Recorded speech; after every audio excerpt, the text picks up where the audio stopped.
حیدرآباد جہاں پر سکھر حیدرآباد موٹر وے کا سنگ بنیاد کی تقریب جاری ہے اور وزیر محترمہ مریم اورنگزیب صاحبہ منسٹر انفارمیشن جناب ناصر شاہ صاحب صوبائی وزیر حکومت سندھ جناب خرم آغا سیکرٹری کمیونیکیشن محترم جناب صلاح الدین صاحب MNA جناب شبیر قائم خانی صاحب MNA سینیٹرز MNAs ممبران صوبائی اسمبلی اور حیدرآباد سندھ کے میرے انتہائی قابل احترام بزرگوں بھائیوں اور بہنوں السلام علیکم۔ ابھی ہم اسی منصوبے کا ایک افتتاح سکھر میں کر کے آئے ہیں اور اب دوسرا افتتاح آج اس وقت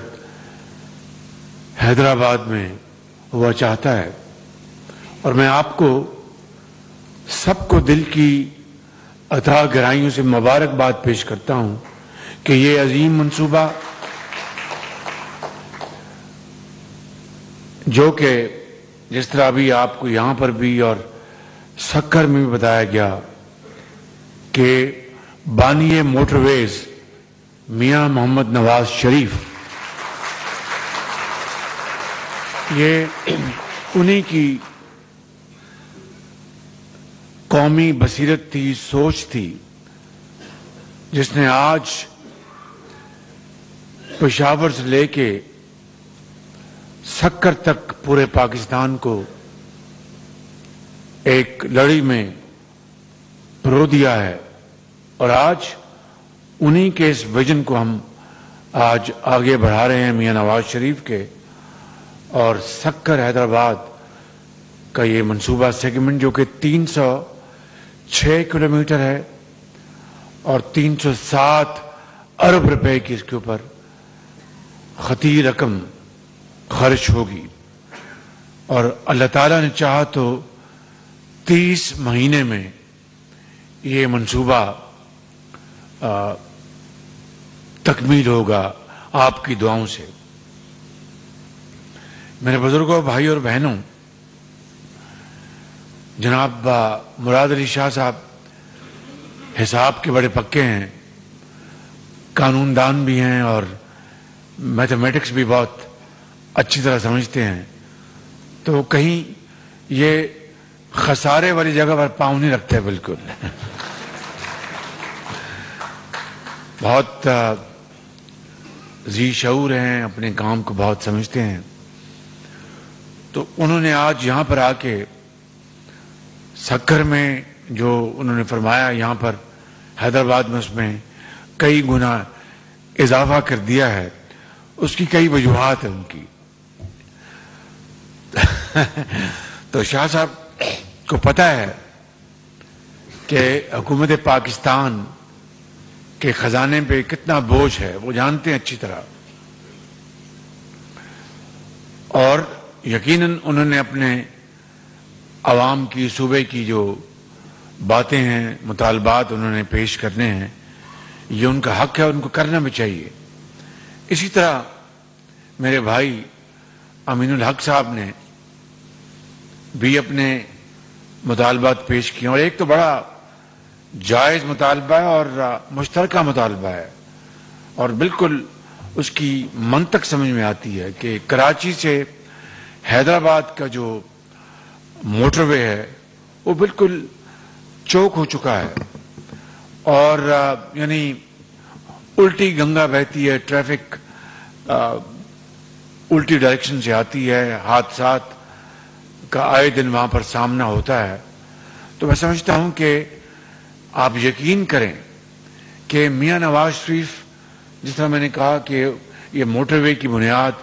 انہوں نے رکھی 90 کی دہائی میں، اور یہ سلسلہ پر جاری رہا، ان کا یہ ویژن اس وقت تک مکمل نہیں ہو سکتا کہ جب تک کہ اس میں کراچی حیدرآباد کو شامل نہ کیا جائے۔ اس کے لیے میں جو منسٹر پلاننگ ہیں چودھری احسن اقبال صاحب، پروفیسر چودھری احسن اقبال صاحب، ان کی خدمت میں عرض کروں گا کہ وہ فل فور اس کی فیزیبلٹی شروع کریں، اور جناب مولانا اسد صاحب کو میں گزارش کروں گا کہ اس کو جنگی بنیادوں پر اس کو آپ ٹیک اپ کریں، اور اسی ماڈل میں یہ انشاءاللہ میں آپ کو مجھے یقین واثق ہے کہ آپ اسی ماڈل میں پبلک پرائیویٹ پارٹنرشپ میں یہ منصوبہ انشاءاللہ بہت برق رفتاری سے لگ سکتا ہے، اور دنیا کی مایہ ناز کمپنیاں اس میں آ کے سرمایہ کاری کریں گی۔ تو آپ اللہ کا نام لیں، اور چیف منسٹر صاحب آپ بڑے ایک ویژنری چیف منسٹر ہیں، اس کی جو زمین کا جو بیٹھ کے آپ سارا ڈسکس کریں گے، تو یہ منصوبہ اس کی اگر شروعات، اس کی فیزیبلٹی، اس کی ڈاکومنٹیشن فل فور شروع ہو جائے تو اس سے اچھی اور کوئی بات نہیں ہو سکتی۔ تو میں آپ کو یہ انکریج کروں گا کہ اس کے اوپر فل فور کام کیا جائے۔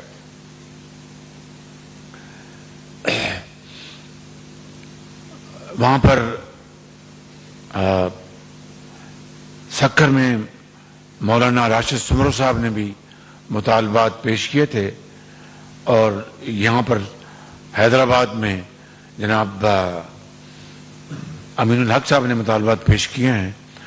اب 50 کروڑ روپے کا جو میاں نواز شریف صاحب نے جو یہاں پر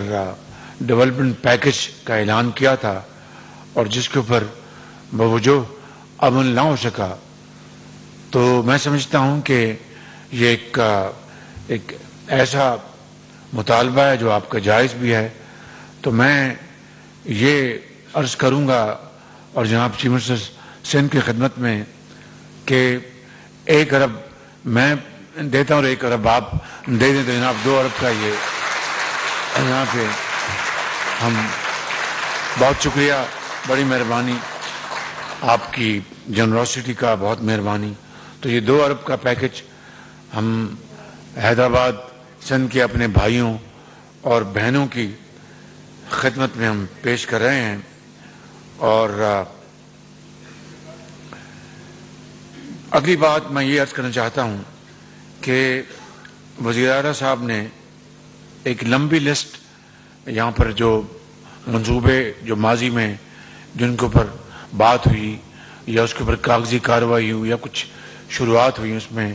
وہ تعطل کا شکار ہو گئے۔ تو میں آپ سے گزارش کروں گا کہ آپ احسن اقبال صاحب کہ آپ بیٹھیں،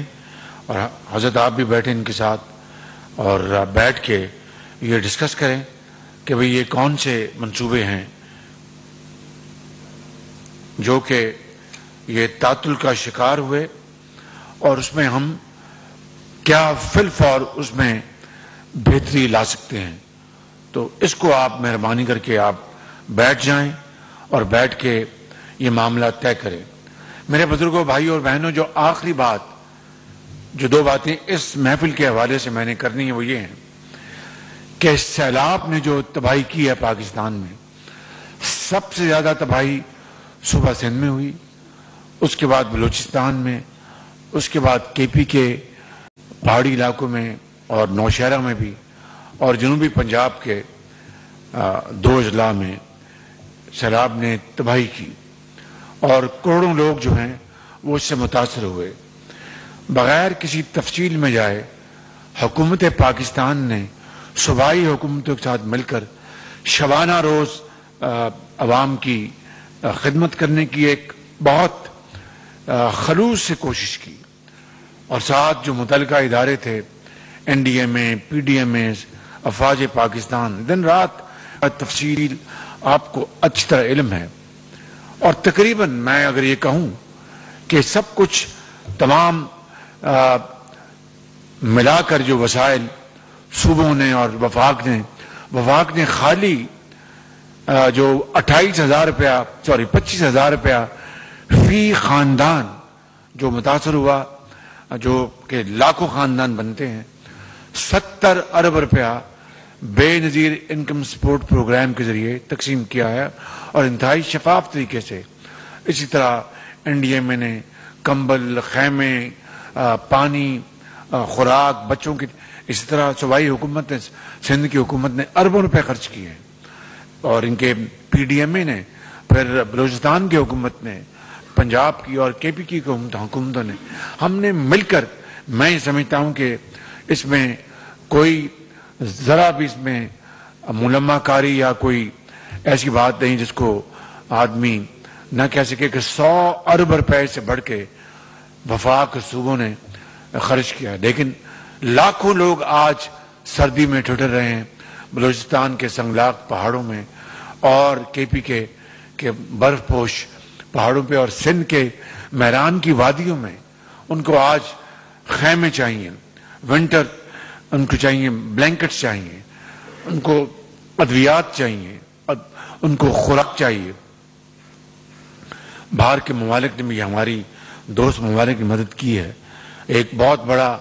واٹر فلٹریشن پلانٹ فرانس نے دیا، شاہ صاحب ابھی بھی کام کر رہا ہے سندھ میں، اور بہت بڑا پلانٹ، وہ یعنی اس کو کئی ٹن وزنی پلانٹ ہے وہ، جو کہ سندھ میں یہ فرانس نے دیا تھا ہمیں۔ اسی طرح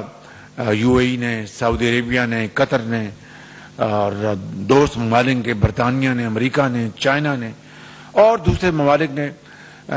بہت مدد کی۔ لیکن یہ اتنی بڑی تباہی ہوئی تھی کہ جس کا اندازہ لگانا کوئی آسان کام نہیں۔ 30 ارب ڈالر کے نقصانات ہوئے ہیں۔ اب 9 جنوری کو جنیوا میں ہماری ڈونرز کانفرنس ہو رہی ہے، اور وہاں پر ہم اپنا کشکول نہیں لے کے جائیں گے، اپنا حق مانگنے کے لیے وہاں پر آواز اٹھائیں گے، جس طرح ہم نے دوسرے فورم پہ اٹھائی ہے۔ اور اس طرح پاکستان کے پاس جو بھی وسائل ہیں، ہمیں اپنے ان بھائیوں اور بہنوں اور ماؤں کے لیے ہم وقف کر دیں گے۔ بہت مشکلات ہیں، چیلنجز بہت ہیں۔ ایک طرف معاشی تباہی جو پچھلی حکومت نے کی، مہنگائی کا بوجھ ہے، آئی ایم ایف کا کہ کڑی شرائط ہیں، انہوں نے باقاعدہ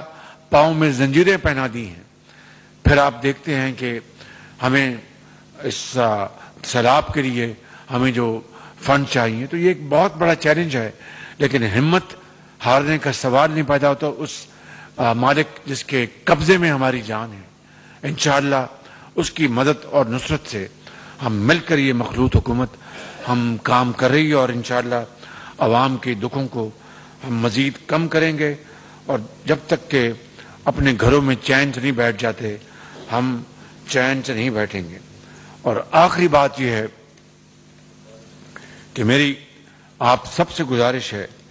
کہ اس معاملے میں یا تو آپ یہ دیکھیں، اور آپ کا حق ہے کہ جہاں پر ہماری غلطی اس کی نشاندہی کریں، ہم معذرت بھی کریں گے اور بہتری کا وعدہ بھی کریں گے۔ لیکن پوری کوشش اگر ہو رہی ہے اور ملک کے اندر ہیجانی کیفیت پیدا کرنے کی ایک شعوری کوشش ہو رہی ہے، ملک کے اندر اگر یہ کہا جائے کہ اپنے کاروباری لوگ باہر کیوں نہیں آ رہے، کسان باہر کیوں نہیں آ رہے، آپ نے اس وقت کسانوں کو باہر کیوں نہیں بلایا جب آپ ان کو کھاد نہیں دے رہے تھے اور کھاد پورے پاکستان میں بلیک ہو رہی تھی، آپ نے اس وقت کاروباری لوگوں کو باہر کیوں نہیں بلایا کہ آئے احتجاج کریں جب آپ چینی ملک سے باہر بھجوا رہے تھے اور ایکسپورٹرز کی تجوریاں بھر رہے تھے، روپے کا ونڈ فال بھی ان کی جیب میں جا رہا تھا، سبسڈی بھی آپ ساتھ دے رہے تھے، پھر اب دوبارہ آپ نے چینی دوبارہ امپورٹ کی اور اربوں روپے خرچ کیے، گندم ایکسپورٹ کی، پھر آپ نے امپورٹ کی۔ آپ نے اس وقت پوری قوم کو کیوں نہیں کہا کہ احتجاج کے لیے آ جاؤ باہر، کہ میں عمران خان گیس جو ہے $2 پر یونٹ پہ مل رہی تھی، میں نہ خرید سکا۔ خدا را کچھ ہوش کے ناخن لیں آپ، اگر آپ کو ذرا بھی اس قوم کی حالت زار کا اندازہ ہے، جو کہ آپ کو ہے مگر آپ کو پرواہ کوئی نہیں، آپ کا ایک پتھر دل ہے، تو اس قوم کو آپ اس کی بحالی کے لیے کوشش کریں۔ سیلابوں میں تو آپ جا نہیں سکے، وہاں پر تو آپ پہنچ سکے، اور آپ قوم کو اکسانے کی کوشش کر رہے ہیں. مجھے کبھی امید ہے کہ جو ذی شعور لوگ ہیں، یہ قوم بہت ایک شعور رکھنے والی قوم ہے، اور یہ قوم انہوں نے بڑی قربانیاں دی ہیں. انشاءاللہ ایسا نہیں ہوگا، اور ہم مل کر انشاءاللہ اس کشتی کو ہم منجھدار سے نکال کر کنارے پہ لگائیں گے، اور قائد کا پاکستان ہمیشہ قائم رہے گا انشاءاللہ، اور پاکستان کے اوپر کوئی آنچ نہیں آئے گی. پاکستان قائد اعظم.